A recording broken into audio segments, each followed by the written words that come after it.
আমি একটু নর্থ বেঙ্গলে যাচ্ছি, কারণ দক্ষিণবঙ্গের 7টা জেলা আমি ঘুরে নিয়েছি যেখানে যেখানে বন্যা হয়েছে। উত্তরবঙ্গে আপনারা হয়তো অনেকে জানেন বা অনেকে জানেনও না, সাধারণ মানুষের জন্য বলা। দক্ষিণবঙ্গ ডিভিসির জলে যেমন ভেসেছে, উত্তরবঙ্গে নেপাল থেকে কোশি নদীর জল ছেড়ে দিয়েছে কালকে 5 লাখ কিউসেক টন। ফলে ওই জলটা আসছে বিহার হয়ে বাংলায়, গঙ্গায় ঢুকছে। এর ফলে একদিকে সংকোচ নদীর জল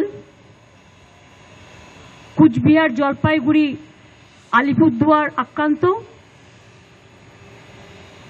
আর অন্যদিকে নেপাল যে জলটা ছেড়েছে কোশি নদীর জলটা বিহার হয়ে ঢুকতে শুরু করেছে। এর ফলে মালদা এবং মুর্শিদাবাদের, দক্ষিণ দিনাজপুরের ইটাহার থেকে শুরু করে কিছু জায়গায় এবং দক্ষিণ দিনাজপুরের বিস্তীর্ণ অঞ্চল প্লাবনের আশঙ্কা আছে। আমরা কাল রাত্রি 12টা থেকে এটা শুনতে পেয়ে রাত 12টায় পুলিশ মাইকিং করে সবাইকে সেফ প্লেসে নিয়ে গেছে। এবং বিহারেও জলটা হবে, বিহারেও খুবই বন্যার মতো পরিস্থিতি। নেপালের জলে বিহারও ভাসবে, বাংলাও ভাসবে। প্লাস ফরাক্কায় তো ড্রেজিং করে না, আজকে 20 বছর হয়ে গেছে। ফলে জলটা যদি ফরাক্কা কিছুটা রাখতে পারতো, ড্রেজিং করলে 2-3 লাখ কিউসেক টন রাখতে পারতো, তাহলে মালদায়, সুতি, ফরাক্কা এই জায়গাগুলো অন্তত বন্যা হতো না। কিন্তু কেন্দ্রীয় সরকার, যেটা তাদের দায়িত্ব ছিল ফ্লাড কন্ট্রোল, চিরকাল ফরাক্কা ব্যারেজ সেন্ট্রাল গভর্নমেন্টের আন্ডারে। আগে ওরা 120 কিলোমিটার দেখভাল করত, এখন সেটা কমিয়ে 20 কিলোমিটারে এসে গেছে। কিছুই করে না, পুরো উত্তরবঙ্গ ভাসছে।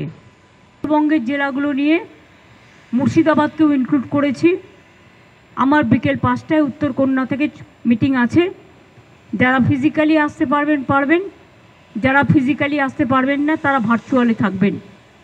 আমাদের অ্যাডমিনিস্ট্রেশনকে সজাগ করা হয়েছে, সতর্ক করা হয়েছে।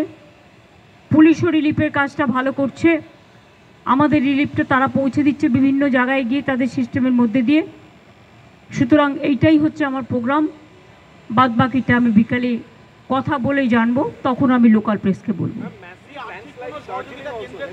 দার্জিলিং ম্যাসিভ ল্যান্ডস্লাইড হয়েছে বিকজ দার্জিলিংয়ের কালিম্পং, দার্জিলিং এইসব জায়গাগুলো এমনিতেই রাস্তাগুলো সরু সরু, পাহাড়ি রাস্তা সরু হয়। তাও তো আমি একটা নতুন রাস্তা বানিয়ে দিয়েছি বলে এখন লোকের অনেক সুবিধা হয়েছে। সেই জন্য তীর্থযাত্রীরা যারা আছেন তাদের লাভা এবং লোলেগাঁও দিয়ে নিয়ে আসা হচ্ছে। দার্জিলিংয়ের ধসে আর্মিরও একটা ভূমিকা আছে, কারণ আর্মিও ওই পথে যাতায়াত করে এবং সিকিমও কিছুটা আছে। সুতরাং এটা আমাদের আজকের মিটিংয়ে আমি দেখি ওদের কেউ থাকে কি না, না থাকলে আমরা ওদের সাথে কথা বলবো যাতে ধসটা তারা ইমিডিয়েট মেরামত করে। কারণ এটা বেশি কাজে লাগে, যেমন আমাদেরও সাধারণ মানুষের, আর্মিরও কাজে লাগে, মানে দেশের কারণে।